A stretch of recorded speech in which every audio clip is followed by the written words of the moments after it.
Infect with a draw, you'd be surprised. Aaron Barich with a draw. Jonathan Sukenik also pretty crisp pace of play for both of these players. Oh, absolutely. And I don't know how big of a name Jonathan Sukenik is, but I'll tell you this much. In the last decade, I am like 1-8 against that guy. He's good. He is a powerful wizard. Secret master. I got to do some spotting a couple of his matches yesterday. Just destroying everyone. He played against Death Shadow twice. Really patient. Took a lot of damage in spots where, some players might be firing off removal spells. Pointed some lightning helixes upstairs. Made short work of his shadow opponents. It looks like on Sukenik's deck list, there are 4 copies of Hieroglyphic Illumination, and next to it is a frowny face. Clearly unhappy registering the card Hieroglyphic Illumination, but recognizing that not everyone can be wrong about it. Yeah, he's not that into the technology. It looks like he maybe would rather have been playing Serum Visions, but he did register them begrudgingly. Sukenik's going to 6 cards here, looking for a good start here against this Infect deck, looking for some spot removal, cheap interaction, and knowing Aaron Barich and his proclivity to play Infect on the tour. Yeah, Aaron Barich, of course, an invitational champion. John Sukenik, though, he has a few open top 8s throughout his career, and he used to be known a lot by his Moto handle, WatchWolf92. Yeah, he beat me on Moto a bunch, too.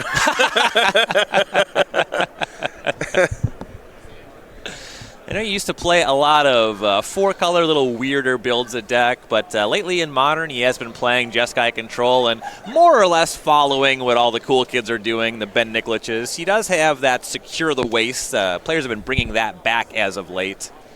Yeah, Secure the Waste just a really good card when you're playing your deck mostly at instant speed. It's an instant speed threat that not a lot of people have a solid answer to outside of just counter spells. And if you draw it in the right spot, especially with Snapcaster Mage in your deck, you can make an army in a can that a lot of decks have trouble with. Yeah, it can be really nice to jump in front of things like Glistener Elf, though not necessarily great in this matchup. Looks like players have finally kept hands. Sukenik is going to be on a 5-card hand on the play against a Barich on 6, and Sukenik will lead on a tap Steam Vents. No turn 1 play for Barich outside of a Windswept Heath, and we'll go to Sukenik again. So this matchup is a lot about virtual card advantage as opposed to actual card advantage. Barich's deck, if he doesn't have a creature on the battlefield like a Glistener Elf or a Blighted Agent, he ends up with roughly 3 to 5 dead cards in his hand over the course of the game. Sukenik's only goal in this matchup is to make sure that those Infect creatures don't stay on the battlefield. And if he can do that, it virtually undoes that mulligan that he started with at the beginning of the game. Flooded Strand, the second land for Sukenik. Barich will fetch up a Breeding Pool tapped, and now we're on his second turn. This will be a check for something like Inkmoth Nexus or Blighted Agent. The play is Pendelhaven, though he does not have any action beyond that.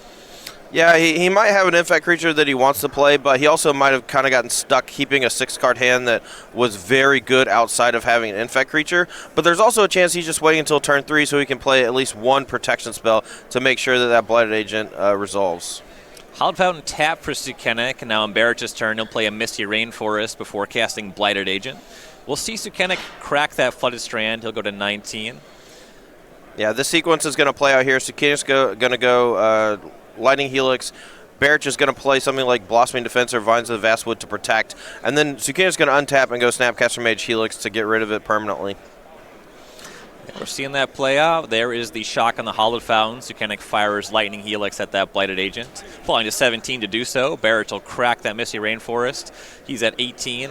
He will find another Breeding Pool, though. That'll knock him to 16, and we'll see exactly what the interaction is. I believe there's at least a Vines of Vastwood in his hand. Yeah, I mean, there's very little reason to wait until turn 3 if you don't have one of those pieces of protection. If Barich is really light on Infect creatures, this could be the opening that Sukenik needs to really make up for that double mulligan at the beginning of the game. He's pretty low on resources right now, only has 2 cards left in hand. If he has the land for number 4 for Snapcaster Mage, he's going to be looking to be in good shape. So Vines of Vastwood was the play back on Sukenik's side, and I'm not seeing that Snapcaster Mage. He starts by cycling Hieroglyphic Illuminations, and he just has to pass back to Barich. Yeah, and I think that's just him missing his 4th land drop. I know he has a Snapcaster Mage at the ready, but doesn't have that 4th mana to play flashback on the Lightning Helix. Barich starts his turn by using the Petal Aim on the Blighted Agent. He'll follow that up with the Might of Old Krosa in his main phase. And I don't think Barich is going to go for the kill this turn. He's just doing max damage with 1 protection spell up. Right now he has 6. This is going to be... whoa, I was wrong. Okay. He did go for the kill, but he was met with Mana Leak, and that is just fine. He still gets in for 6 Infect here. That's actually, okay, that makes a lot of sense from Barich's side, because while Barich is tapped out, Sukenik is heavily incentivized to play something like Path to Exile while he's tapped out, because if he gets untapped with like Vines of Vastwood or something like that, your Path to Exile gets completely blanked. So Barich very smartly recognizes that at most the removal spells in Sukenik's hand are going to be something like Electrolyze that only do 1, or things that get blanked by mutagenic growth. So he goes for the kill, only gets Mana Leak, so not super punished. Big draw for Sukenik on the last turn. He found Glacial Fortress. He got the Snapcaster Mage at Lightning Helix. Took down the Blighted Agent. Barich then deployed Inkmoth Nexus on his turn. Sukenik found Field of Ruin, so that might have that one covered. We'll see how it plays out as we're back on Barich's side. Yeah, it really depends on if Barich has Vines of Vastwood or something like that to protect. I think his hand is Become Immense at the very least. The trick here will be Sukenik activating the Field of Ruin in response to the first activation of the Inkmoth Nexus, and that's going to cost Aaron an extra mana to be able to activate. Wooded Foothills is a play for Barich. Not going to fire up the Inkmoth. Doesn't have enough to fight through the Field of Ruin, it seems. So we'll go back to Sukenik, who does not Field of Ruin proactively. He's just going to attack with the Snapcaster Mage. That'll prompt a fetch of the Wooded Foothills for Barich. He'll fall to 14 for that Dryad Arbor. And he gets to use Dryad Arbor and probably a pump with the Pendelhaven to block the Snapcaster Mage. Yeah, and Barich not really under a lot of stress here to go for the kill with Sukenik holding up 5 mana, including that Field of Ruin. I think he has Sukenik covered based on what's in Sukenik's hand, but he doesn't know that just yet, so he's playing it a little slow, looking for a safer route to victory. And Dryad Arbor did block the Snapcaster Mage, did get pumped by Pendelhaven. That all worked. Second main phase for Sukenik. He'll crack an Arid Mesa. Go to 19. Yeah, Sukenik knows that the longer this game goes, the less likely it is he's going to win, just because he is pretty low on resources. He has a Teferi in hand that's just kind of rotting, a Spell Snare that's just kind of doing nothing. Yeah, he's going to play this Teferi here and hold up Field of Ruin and hope that that's good enough on the Inkmoth Nexus, but unfortunately for him, Aaron Barich does have that Vines of Vastwood to protect. Yeah, Basic Mountain was the find. Teferi was the play. He'll plus it. As you mentioned, he'll be untapping that Field of Ruin as well as Steam Vents. Back on Barich's side. Saving grace for Sukenik here would be if he found an extra removal spell, but I don't even know if that's enough to do it. Barich here obviously thinking it's good enough. He's going to fire it up and go for the kill. Let's see if he has it. Yep, here's the activation on Inkmoth Nexus. Dryad Arbor at Teferi, Inkmoth Nexus at Sukenik. Pendelhaven activation. That's going to target the Inkmoth Nexus. Yeah, and he's going for the mutagenic kill as the extra +2 damage on Infect, and still holding up that 1 mana for his Vines of the Vastwood. If Sukenik goes for the Field of Ruin, which is the very obvious play, that taps him out, and the Vines of Vastwood will actually counter the ability from Field of Ruin and keep Sukenik from being able to go get that land. Looks like that's not... I'm not clear if he has that. He's going to use Become Immense on Dryad Arbor as the play. The Field of Ruin does resolve. Barich fell to 11 for that mutagenic growth. He paid life there and goes and finds a forest. Sukenik finds island. I guess I just misread his hand. There must have been a different green pump spell, like a Groundswell or something. If he had the Vines of Vastwood there, that was straight lethal.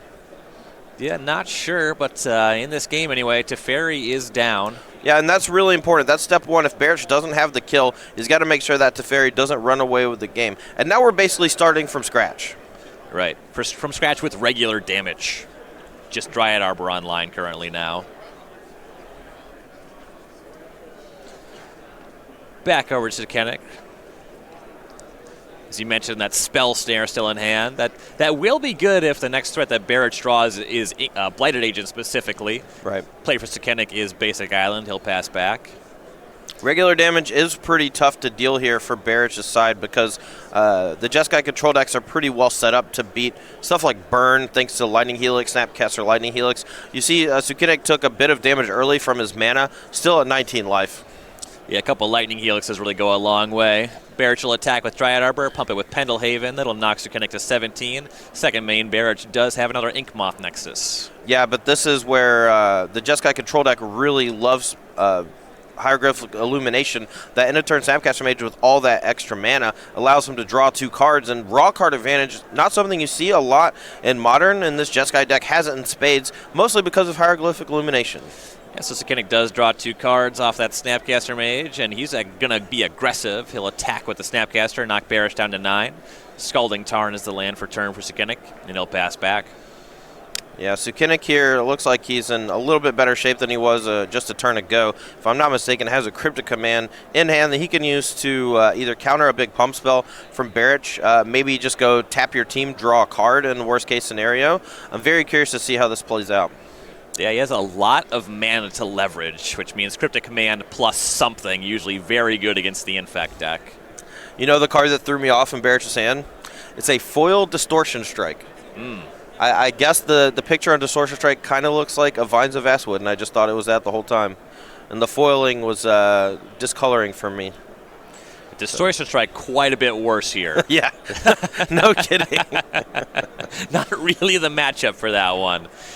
Yeah, that makes a lot of sense why he didn't go for the kill the turn. So the turn he fetched up Dryad Arbor, he actually had enough mana to go activate Inkmoth.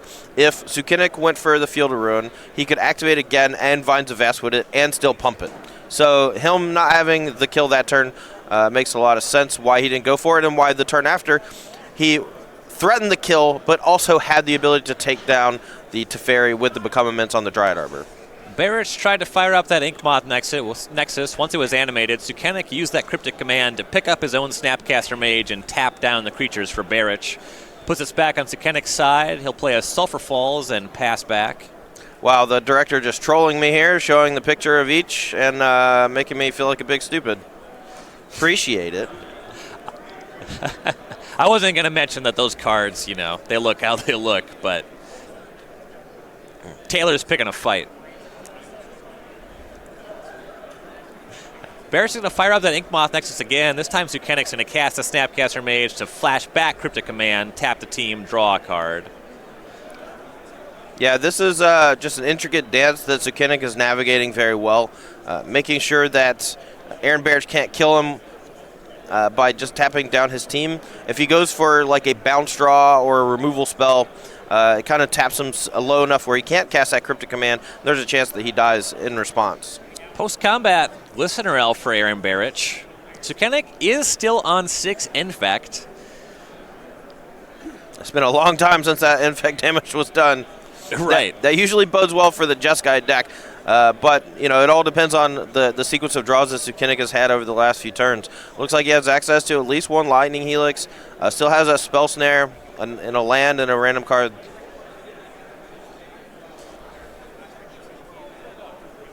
Sukenik thinking about what he wants to do here. The Jeskai deck at some point does end up playing that kind of burn strategy. He does have Barich down to 9, so he has to weigh exactly where he wants to point that Lightning Helix. Sukenik certainly a very deliberate player. The play for turn is Scalding Tarn, and he'll pass back.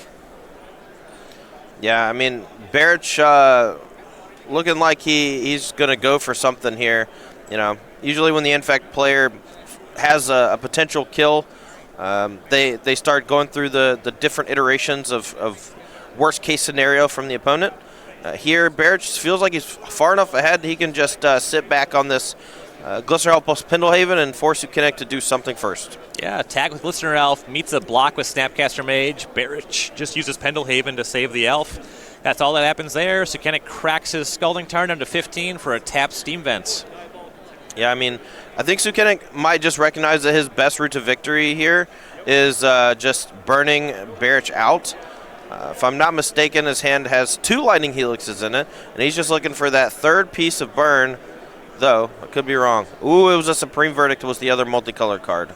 That'll clean up the Dryad Arbor and the Glistener Elf. He does still need to deal with that Inkmoth Nexus, as he will now deploy a Search for Escanta.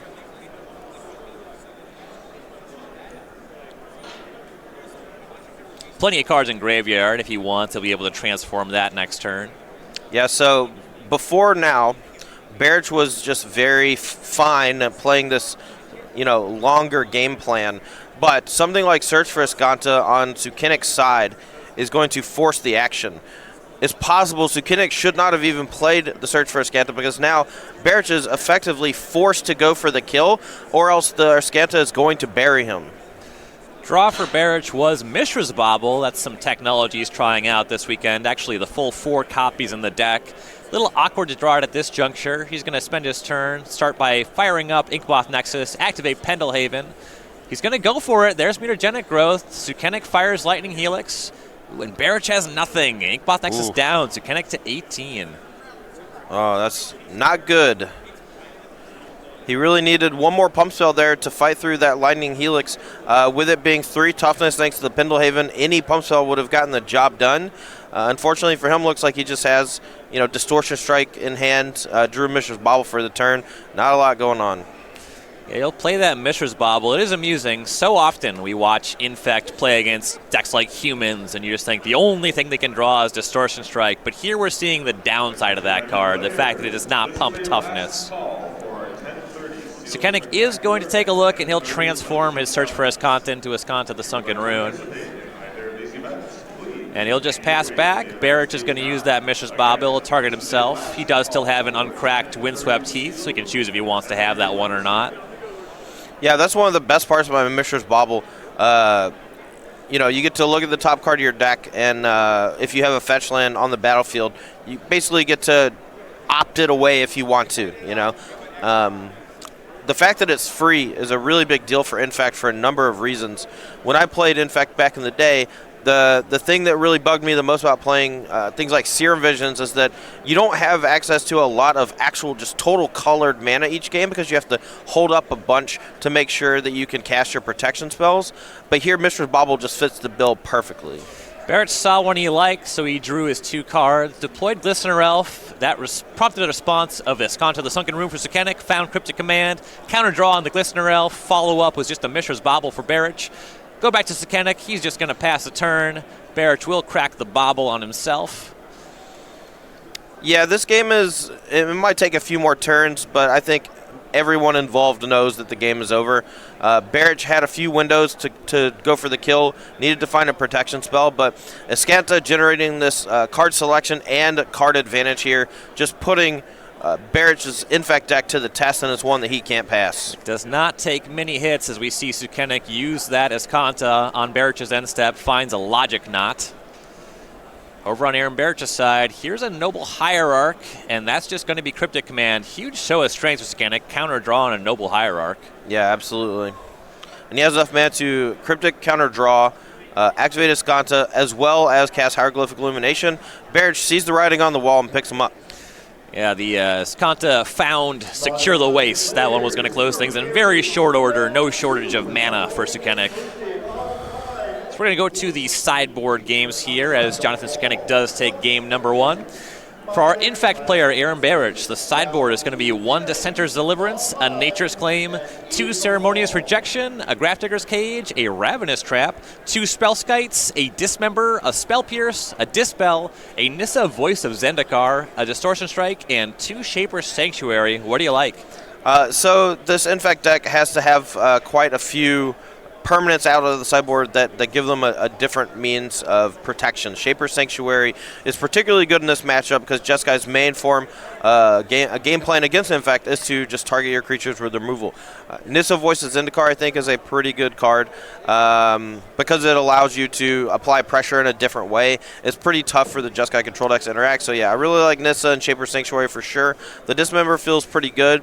Personally, I like the one of Dismember because it can take care of things like Celestial Colonnade in a weird spot. It also takes care of Vendilion Click, which can be particularly annoying and allows them to actually turn the corner against you pretty well. And then since a lot of their removal is damage-based, I also like bringing in Spellskite. Sure. And then for Jonathan Sukenik, the Jeskai sideboard, 2 Celestial Purge, a Lyra Dawnbringer, and a Baneslayer Angel. 1 Engineered Explosives, 2 Surgical Extraction, 2 Dispel, a Negate, 2 Vendilion Clicks, so you're talking about, a Runed Halo, and 2 Ceremonious Rejection. What's good over here? A card like Rune Halo is interesting. It blanks one of the infect threats, and I think in Inkmoth Nexus is probably the toughest one because Aaron can usually just sit back on it and figure out the point in which it is best to go for it. So Sukenik never gets to dictate the point in the game where the fight happens, the big flurry of spells on the stack. So Rune Halo and Inkmoth Nexus could solve a lot of problems in that regard. I like Vendilion Click as a means of turning the corner, but also plays a bit of protection against both Glistener Elf and Inkmoth Nexus. Dispel, just a cheap interaction piece. I like it. Injure Explosives, a way to interact with these infect creatures that doesn't target, so it turns off things like Blossoming Defense and Vines of Vastwood. I don't really like the Lyra and Baneslayer Angel, but I know people like to bring those in certain matchups when they want to cut like some counter spells or something. Sure. So for the most part, you see Barich going a little bit more mid-range, Sukenik going a little bit leaner. Right. No, definitely. The goal for both players is to meet somewhere in the middle. The Infat deck wants to present threats that are a little tougher to deal with, and that usually means they're a little more expensive, like Nissa Voices Zendikar. The Jeskai Control deck wants to lower the overall curve so that they can have more points of interaction, less necessary for them to gain raw card advantage as long as they don't die. Over on StarCityGames.com, we got a sale going, the Star City Games sale. We have hundreds of items with up to 35% off. See some nice features here. It's like an Italian land tax. You got those unstable basic islands. Oh, yeah. Dude, I love me some unstable lands. I've been playing with those basically every tournament since they've been legal. Yeah, tons of items on sale. Check it out. Go and browse on the site over there. And if I'm not mistaken, the sale actually updates like every couple days or every week, and mixes up which cards are marked down. So if you check it every few days, you might see something you like. Yeah, use our wish list feature. If we have something you want to track, just keep it in your cart. Take a look at that, and you can be updated when what you want is on sale or comes back in stock, what have you. Yeah, I want to say the wish list feature is actually one of the cooler things about Star City, where especially during pre-order season, whenever a new set's about to come out, sometimes we run out of something, and then the wish list lets you know when that's back in stock and ready for pre-order again. There are some chase rares coming out of Ravnica Allegiance, and you can definitely use that for the Star City Games sale as well as pre-orders. Yeah, a really exciting set coming down the pipeline. We've been talking about Ravnica Allegiance previews all week here on the broadcast, and we have a lot of deep dive articles over on StarCityGames.com, which you can check out. Todd Anderson here, you've been writing some of those. Who? Who called my name? That was me. Whoa. What's going on? Where am I? Worcester. Yep. Tons of sweet cards. Wilderness Reclamation, the favorite for Todd Anderson, I believe. Oh, yeah. You can check out my article from Thursday. It is on the premium side of things, but you can sign up for premium at StarCityGames.com. Get a bunch of great articles from great minds of the game. Brad Nelson, myself, Ross Merriam, a ton of other really awesome content creators like Jerry Thompson. Definitely worth it if you're looking to up your game. And remember, with your premium subscription, you do get a little bit of a discount on boxes from the new set. Well, you get a discount on boxes. I believe you get a discount on singles, too. If you're interested about SCG Premium, make sure to head over to StarCityGames.com and check it out. We are underway in game number 2. Barich on the play. Here's a breeding pool down to 18, and Glistener Elf Mishra's Bauble is the play. All right, to talk a little more about Mishra's Bauble, I discussed Serum Visions as a card that I played sometimes, but I never wanted to play 4 in the deck. Not because it costs blue mana, but because it costs mana at all. Gitaxian Probe was great because it allowed you to cycle, push you towards Become Immense, gave you a piece of information about your opponent's hand, but it was free. And that was the most important part, is that it was free. Mishra's Bauble, while it's not as powerful as something like Gitaxian Probe, you do get that free ability. It does give you a bit of card selection when you target yourself with a fetch land on the battlefield, and it's free, so it pushes you towards Become Immense a turn earlier. Sukenik not interested in letting Barich untap with that Glistener Elf and green mana. He'll start with Flooded Strand for Hallowed Fountain and Path to Exile right away. Sukenik to 17, Barich finds Basic Forest. No, but that's actually good news for Barich because it means Sukenik's removal is not very good, or there's not a high density of it. this Nissa Voices Zendikar here on turn 2, because of that Path to Exile, is going to be a really big problem for Sukenik. He doesn't have that many ways to actually interact with Planeswalkers outside of just Burn Spell. And if he had those in his hand, he would have used that on the Glistener Elf instead of that Path to Exile. Yeah, this is a huge punishment, and it's not just the turn 2 Nissa. The land was also Inkmoth Nexus. Really scary stuff on Barich's side. Use that Mishra's Bauble, so that redraw has already happened. We'll go back to Sukenik, but he's got a lot to clean up. He'll start by shocking for a Steam Vents. He's at 15. He just has to pass back from there. Yeah, just holding up a Logic Knot right now. You can see in his hand, if you look closely, he does actually have that Runed Halo that he was going to use on that Inkmoth Nexus, but now having to contend with that one of Nissa Voices Zendikar, that could threaten Ultimate in just a few turns. And at some point, if it takes some damage from like a Lightning Bolt or something, Aaron can just start minusing and pumping all those tokens and letting them get in for lots of damage. Noble Hierarch's the play. That plant token will ship in for 1, Sukenik to 14. Barich will plus the Nissa again, second plant token. On Sukenik's side, Scalding Tarn is the play. Didn't have any end-step action, no main phase action again. So we go back to Barich. Plant will serve in for 1. Third plant token will be produced. Sukenik's at 13. Now, it's interesting to note, people when they play against Infect have this mentality like, oh, my life total doesn't matter. You saw Sukenik go fetch Shock on turn 1, Shock on turn 2. He's already down to 13 life from these 2 chip points from the LA Raft plant tokens via the Exalta from Noble Hierarch. And Barich's deck is full of pump spells. At any given time, if Sukenik ever taps out, or if Barich just has a huge block of pump spells, he could just go for the kill on normal damage. Play end step for Sukenik. He'll crack that Scalding Tarn, find Basic Island, and here's Vendilion Click. We'll get a look at Barich's hand. Dispel, Become Immense, Groundswell, Vines of Vastwood, Blossoming Defense. That is a lot of action. Yeah, I think the most unique card here is definitely Dispel. And when I'm playing a discard effect or like a Vendilion Click, I usually try to look for the card that is most unique in my opponent's hand. All these other cards, there's basically 2 protection spells and 2 big pump spells. And Dispel is the one that can like counter my Cryptic Command, and maybe I can claw back in this game if that Dispel isn't there. Yeah, Cryptic Command, things like Electrolyze you really want to resolve on a battlefield like this, so the pump spells kind of cover that anyway. The Cryptic is the big one if Barich wants to do something like -2 that Nissa and start attacking with all the plants. Yeah, I think this is pretty telling from Sukenik's side. He's playing this Vendilion Click out. Chooses actually to take the Blossoming Defense. It's an interesting choice, but one that he's making for good reason. I always trust Watchwolf, man. Dude knows what he's doing. Yeah, Blossoming Defense was the pick. Barich will redraw off that, and we'll go back on Sukenik's side. Before I was thrown off by the choice there of the Vendilion Click, what I was going to say is that playing the Vendilion Click is telling. It means that Sukenik doesn't have Supreme Verdict in hand right now, which I think he would use at this point to clear off those plants in that Noble Hierarch. Sukenik's going to try to go for this Nissa, and the Vendilion Click will attack, and Barich will activate the Inkmoth Nexus. Though the land for turn for Sukenik was Field of Ruin, we'll see if Sukenik wants to use that kind of mana main phase. He already knows about Vines of Vastwood. Barich will block the Vendilion Click, and Sukenik's going to pass priority. He's going to offer the trade. Barich accepts. Both creatures hit the bin. Yeah, I think it's a pretty smart trade there from Barich. He has the ability to basically double pump spell to protect the Inkmoth Nexus, but that's not really something that he wants to do at the moment. He's pretty far ahead on the battlefield thanks to that Nissa Voices Zendikar, and if Sukenik doesn't have some way to get it off the table by next turn, Barich is going to threaten that ultimate.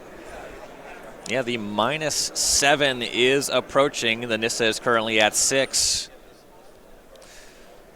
Card that we have not really seen too much of. It has been showing up as a one-of in these Infect sideboards in Modern.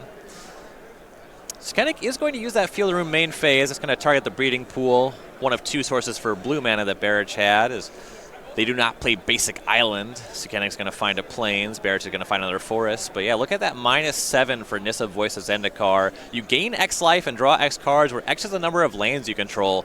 Notably, Barich did just trade off his 3rd land, so it's just a couple lands, but... Right, and he doesn't... The thing is, the Nissa never has to ultimate in this matchup. If he just starts minusing to make +1/+1 counters on the plant tokens, that puts a lot of pressure on Sukenik's life total. He's already down to 12. Yeah, -2s over the course of several turns. look to be a bit more threatening. The Sukenik does have a plan. You were talking earlier about how leaving the Dispel was a little bit peculiar. Sukenik's plan seems to involve going for that blue mana. As you see the breeding pool going away and see if he has some answer for the Noble Hierarch. He's going to start with this Ruined Halo here, though. That's going to name Noble Hierarch. That's interesting. So with Ruined Halo, you actually have to name a card name. Most things like that, you have to name an actual card. And what is happening? Ooh, all right. I like this play. So Barich is casting against that Vines of Vastwood. He's going to dispel his own spell, building up the graveyard. He's going for the kill. Yeah. He's going for the damage kill right now with double pump spell. He has Become Immense and another pump spell in hand to go with the 3 damage that's attacking right now. And that's going to be enough. Yeah, -2 on the Nissa. There's Become Immense. There's Groundswell. Land was deployed. That's 13. We're going to game number 3. Wow. Excellent use of all of the pieces of the Buffalo there by Aaron Barich. Using Dispel on your own card, not something you see a lot. Reminds me a lot of when I played Infect and I used a Dismember on my own Dryad Arbor to power up a Become Immense for the kill. It's rare that you get those sweet lines where you counter your own card or kill your own creature just to power up that Become Immense, but right there, that was something to see. Yeah, and a lot of this game, it did come down to Barich having a turn 1 Glistener Elf and Sukenik's answer being Path to Exile. That turn 2 Nissa Voiceless Zendikar, that was a huge punishment, and Barich leveraged that in a huge way. Yeah, I mean, normally the Infect decks don't deal normal damage, but something like that Nissa Voices Zendikar after sideboard does give you that ability, while also just being a threat on its own with the ultimate. Yeah, and we saw those players approaching that kind of convergence we talked about with sideboarding. Barich trying to go a little bit bigger, 3-mana Planeswalker. It's not huge, but if you have it on turn 2, that's going to have a massive impact on the game. He's been around this Infect deck a lot, though, has Aaron Barich, the Season 1 Invitational champion last year. Take a look at his 2018 year, 14 open plays with the top 8, but all-time, 6 top 8s with a win, Invitational top 8 with a conversion. Yeah, and that's the big point. 1 top 8, 1 win. He was playing Infect during that top 8. In Modern, a lot of times you'll see metagames revolve around this one really degenerate deck, and Infect is almost always the counter to that strategy. That tournament, it felt like Ironworks Combo was going to win the day. There were 2 people in top 8 with it, and Aaron Barich ended up taking them both down as well as multiple other opponents. Yeah, the 22-year-old from Gulfport finished the fastest untimed rounds I think we've ever seen in an Invitational top 8. Yeah, it was fun to see. I've known Aaron for quite a few years now. From Mississippi, he used to go to the same types of tournaments that of Tom Ross, and then when Barich started really picking up steam on the SCG Tour, he stayed over at Tom's house a few times, and we really got to know each other. And since we played a lot of the same strategies, we got to talking and stuff, and seeing him finally take down an Invitational after all these years was something to watch. Yep. Very bright player. I'm sure we're going to see plenty more results for Barich. Off to a 9-0 start in this tournament and fighting for the 10-0. Yeah. Always wearing that silly hat. I'm going to buy him a new hat one day. I think that there's a couple of them. I think you're right, actually, because that doesn't look like the one he was wearing when he won the Invitational. Yeah. We just saw it on screen, right? That was in his profile picture. That isn't the same hat, you're right. Maybe this is his new lucky hat. Maybe this is the unlucky hat, and he's going on hard mode this weekend. That's fair. Players looking at their opening hands. Barich is going to mulligan to 6 pretty quickly here. Sukenik will be on the play for game number 3. It is a sigh of relief to be the Lightning Bolt Path to Exile, to be on the play against Infect. Infect and Burn, kind of 2 decks in Modern that really incentivize you being able to play your lands on time. Burn, you want them tapped. Against Infect, you just want to have more of them. Right. No, the mana battle in the first few turns is definitely going to be a choke point for the Jeskai control deck. If they are able to interact on turns 1 and 2, it's going to be pretty tough for Infect to really get a foothold on the battlefield. But if either of those turns involve nothing from the Jeskai control player, that'll usually leave a window for the Infect deck to resolve something. And then after that, it turns on a lot of the rest of their protection spells as well as their pump spells.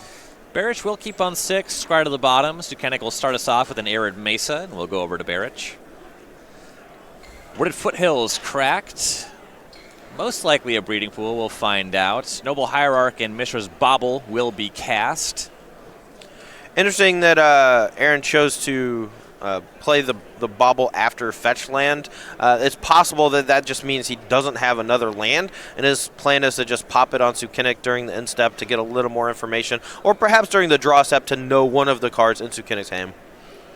Also possible that just not casting the Noble Hierarch on turn 1 is just too big of a cost. Oh, no, it's not about that. That just means he doesn't have a non-fetch land in hand. Yeah, you always want to get that Noble Hierarch on the battlefield on turn 1 if possible. It just gives you such a burst in overall mana generation in the first few turns, and forces Sukenik to actually interact with it if he wants to slow your deck down a bit. Breeding Pool was the find for Barich, so he's at 17. Sukenik cracked that Mesa for a tap. Steam Vents on a turn going to 19. After that resolved, Barich used the Mishra's Bauble to look at the card Sukenik was going to draw, got his Bauble trigger. Sukenik's going to play Flooded Stranded second land, and Barich will start the second turn here. Yeah, so there was no interaction on turn 1, no Lightning Bolt to kill the Noble Hierarch. Sukenik here could have a number of pieces of interaction, though, with his 2 mana, something like negate, something like the one with Delve, the name escapes me. It's in his hand right now. I'm looking at it. There it is, Logic Knot. Couple big plays for Barich. Second Noble Hierarch, Inkmoth Nexus, and Spellskite on the stack. That'll prompt a response. Sukenik will crack Flooded Strand. Yeah, this Spellskite is a pretty big deal for Barich if it resolves. Looks like he's already putting it into the graveyard. Sukenik getting Logic Knot ready. Hollowed Fountain, Sukenik down to 16. Here is Logic Knot. That'll exile Flooded Strand. Barich will not pay 1.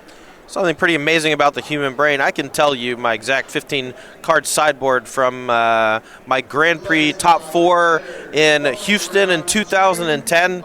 But I can look at the card in Sukenik's hand, Logic Knot, have cast it multiple times myself, have seen it cast hundreds of times, and I can't bring it to the forefront of my brain for a split second. That's the Delve one. I can literally recite the text. I probably know the flavor text, but that would be impressive. For the life of me. Basic Plains, a third land for Sukenik. We go back to Barich. Pendelhaven is deployed. Spellskite cast pre-combat. Activation on Inkmoth Nexus. It's going to attack. 2 Exalted triggers. Pendelhaven still on tap. Spellskite on the battlefield. What can Sukenik do? So I think I've seen a good bit of Sukenik's hand. I think there's a chance he goes for, with the Exalted triggers on the stack, he goes for Path to Exile on the Spellskite, followed by Lightning Helix on the Inkmoth Nexus, should the Path to Exile resolve. Sukenik is in a bit of a tough spot because if Barich has like a Vines of Vastwood or Blossoming Defense to protect the Spellskite, it actually turns off a lot of his damage-based removal. Spellskite, not something we've seen a lot of in Infect over the past couple of months, mostly because a lot of the removal moved towards Fatal Push, but with Jeskai coming back to the forefront and Lightning Bolt coming back in a big way out of this Is That Phoenix deck, we're seeing a lot more Spellskites as of late. Yeah, Lightning Bolt, Lightning Helix, to a lesser extent, Electrolyze. Gut shot. Yeah. We're doing it, Spellskite. All right, and it looks like all we have here, the 2 Exalted triggers resolved, and Sukenik just going to take 3 Infect. Barich will not push the issue beyond that. Yeah, and I don't think he's really incentivized to. He has a decent amount of protection lined up via that Spellskite, and I think, if anything, he's just going to try to protect it. End step, here's Path to Exile on Inkmoth Nexus. Barich is going to use Blossoming Defense on the Nexus. Yeah, and if this doesn't work, Barich can always redirect any sort of removal on the stack to the Spellskite.